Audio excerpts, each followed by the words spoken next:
ఆయన నిత్యుడగు తండ్రి. ఆయన తండ్రి మనకి. ఈ లోకంలో తండ్రులు ఎంతకాలం ఉంటారు? ఎంతకాలం మనల్ని ఎత్తుకుంటారు? ఎంతకాలం మనల్ని పోషించగలుగుతారు? ఎంతకాలం మనల్ని సంరక్షించగలుగుతారు? కానీ పరమందున్న తండ్రి, నిత్యుడగు తండ్రి, ఆ ప్రభువైన యేసుక్రీస్తు మనం గర్భమున ధరించినది మొదలుకొని, పుట్టినది మొదలుకొని, ముదిమి వచ్చి చనిపోయే వరకు ఆయన మనల్ని ఎత్తుకొని రక్షిస్తాడంట. ఆయన తండ్రి. ప్రభు ఆది నుండి తండ్రి యొక్క బాధ్యత కలిగి ఉన్నానని తెలియచేస్తా ఉన్నాడు. గర్భమునది ధరించినది మొదలుకొని, పుట్టినది మొదలుకొని, నిన్ను భరించిన వాడను, నిన్ను ఎత్తుకొని వాడను, నిన్ను రక్షించువాడను, నిన్ను చంకపెట్టుకుని వాడను, ముదిమి వచ్చి వరకు, తల వెంట్రుకలు నెరసి ముదిమి వచ్చి వరకు నిన్ను ఎత్తుకొనుచు రక్షించువాడను నేనే అంటున్నాడు దేవుడు ఆది నుండి. కాబట్టి ఆ తండ్రిని మనము ఘనపరచాలి, ప్రేమించాలి. పరలోకమందున తండ్రికి మీరు ప్రార్థన చేయండి అని యేసయ్య మనకు జ్ఞాపకం చేశాడు. మనం ఆ తండ్రిని పిలుస్తున్నాం. పరలోకమందున తండ్రి అని యేసయ్య పరిచయం చేశాడు ఈ లోకంలో 2000 ఇయర్స్ బ్యాక్. అంతవరకు ఆ పరలోకమందున తండ్రి అనే పేరు లేదు దేవునికి. యేసుక్రీస్తు ఆయన నిత్యుడగు తండ్రిగా మనకు ఉండటానికి వచ్చాడు యేసయ్య. ఆయన పరిశుద్ధమైన వాక్యమును, ఆ ప్రభు అయిన యేసుక్రీస్తును ఎందరూ అంగీకరిస్తారో ఆయన పిల్లలాగుటకు అధికారం ఇచ్చెను. రక్త మాంసముల వలన కాదు, కానీ జీవము గల దేవుని వాక్యము వలన మనం ఆయన పిల్లల అగుటకు దేవుడు అధికారం ఇచ్చాడు.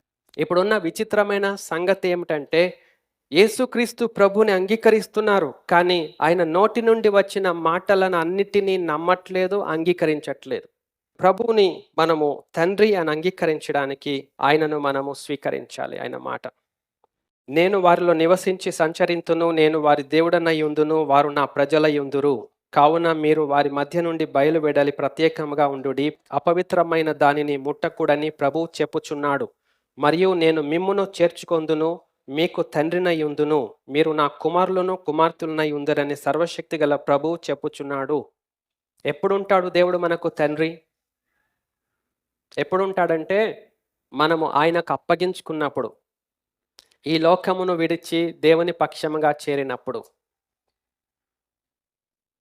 ఈ లోకములో ఉన్న అవిశ్వాసమును వదిలి విశ్వాసమును కలిగి జీవించినప్పుడు, ఈ లోకంలో ఉన్న అపవిత్రమైన వాటిని విడిచి పరిశుద్ధమైన దేవుని సహవాసాన్ని కోరుకున్నప్పుడు, మనం దేవునికి అప్పగించుకొని ఆయన సొత్తుగా మనం అంగీకరించినప్పుడు, ఆయన చెప్పినది మనం చేస్తూ ఉన్నప్పుడు, ఆయన వాక్యమును అంగీకరించినప్పుడు ఆయన పిల్లలుగా ఉండగలుగుతాం. లేకపోతే మనం just Christians, we are one of the people among many. ఏం ప్రత్యేకత ఉండదండి. దేవుని పిల్లలుగా మనం ఉండాలంటే మనము ప్రభు వైపు మన హృదయాన్ని తిప్పాలి, మన జీవితాన్ని తిప్పాలి, మన ఆలోచనలు దేవునికి అప్పగించాలి, మనం దేవుని యొక్క వాక్యాన్ని అంగీకరించాలి. అప్పుడు ఆయన పిల్లలుగా మనం జీవిస్తాం. జీవము గల దేవుడే ఆయన తన్ను తాను తగ్గించుకొని ఈ లోకంలో ఉన్న క్రమం చొప్పున కన్యక మరియను ఎంచుకొని ఆ పరిశుద్ధురాలి ద్వారా, ఆమె గర్భము ద్వారా జన్మించాడు. జీవము గల దేవుడు సృష్టికర్త. ఆయనే తన్ను తాను తగ్గించుకొని ఆ క్రమములో వచ్చాడు. జీవము గల దేవుని కుమారుడై ఉండి ఒక పేద వాళ్ళ ఇంట్లో ఉండి కష్టపడ్డాడు, శ్రమపడ్డాడు, వడ్ల పని చేశాడు, ఏ రోజుకి ఆ రోజు కూలి సంపాదించాడు, 30 సంవత్సరములు తల్లిదండ్రులకు లోబడి జీవించాడు. ఏం అవసరం ఆయనకి? ఏం అవసరమండి ఆయనకి కష్టపడేది? హెబ్రీ పత్రిక 5వ అధ్యాయంలో 7, 9, 10 వచనాలు అదే చెప్పాడు. ఏం అవసరమైన కష్టపడేది? మనకు చూపించడానికి, మనకు మాదిరిగా ఉండటానికి, మీరు ఇలాగూ చేయండి, మీరు ఇలాగూ జీవించండి. మన ఆత్మీయ రక్షణ దేవుని వాక్యములో ఉన్నది. దేవుడు అంటున్నాడు, మీరు లోకమునైనను లోకములో ఉన్న వాటినైనను ప్రేమింపకుడి. ప్రేమించినట్లయితే తండ్రి ప్రేమ మీలో ఉండదు. ఆ నిత్యుడగు తండ్రి ప్రేమ మీలో ఉండదు. మీరు తండ్రిని ప్రేమించలేరు. రెండు ఒక్కసారే ప్రేమించడం ఇంపాసిబుల్. లోకమునైనా ప్రేమించుకోండి, తండ్రినైనా ప్రేమించండి, ఆయన ప్రేమలో నిలిచి ఉండండి.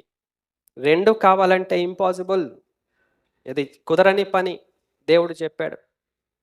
అందుకనే మన ప్రేమ ఆ నిత్యుడగు తండ్రి పైన ఉందా? ఆయన మాట అంగీకరించడంలో ఉందా? ఆ యేసుక్రీస్తు ప్రభు పరలోకమందున తండ్రి మాటను గైకొని ఆయన ప్రేమలో నిలిచి ఉన్నాడు. మనకు మాదిరిగా ప్రభు అంటున్నాడు, మీరును నా మాటలు గైకొని నా ప్రేమలో నిలిచి ఉండండి. తండ్రి ప్రేమ. ఆ తండ్రి ప్రేమను మనం కోరుకోవాలండి. ఈ లోకంలో తండ్రుల ప్రేమలు గాదు. ఈ లోకంలో అమ్మల ప్రేమలు గాదు. మీరు చెడ్డవారయ్యుండి మీ పిల్లలకు మంచి ఈవులను ఇయ్యనెరిగి ఉన్నారు. ఈ లోకంలో తండ్రులందరూ చెడ్డ తండ్రులు అని యేసయ్య అంటున్నాడు. He's telling literally and directly, openly, clearly. యేసుక్రీస్తు ప్రభువు మనకు చెప్తున్నాడు, మీరు ఈ లోకంలో చెడ్డ తండ్రులు. మీరు చెడ్డవారయ్యుండి మీ పిల్లలకు మంచి ఈవులను ఇస్తున్నారు, ఇయ్యనెరిగి ఉన్నారు. మీ పరలోకపు తండ్రి మంచివాడు. ఆయన మరి నిశ్చయముగా మీకు మంచి ఈవులను ఇచ్చును గదా అని యేసయ్య అంటున్నాడు. కాబట్టి ఈ లోకంలో తండ్రులు చెడ్డవారు. పరలోకములో ఉన్న తండ్రి ఆయన మంచివాడు. అందుకనే ఆ మంచి తండ్రిని తండ్రి అని మనం ఆయనకు అప్పగించుకోవాలి. నిత్యుడగు తండ్రి మనకు ఉండాలంటే మనం ఆయనకు అప్పగించుకొని ఆయన పిల్లలుగా మనం ఉండాలండి.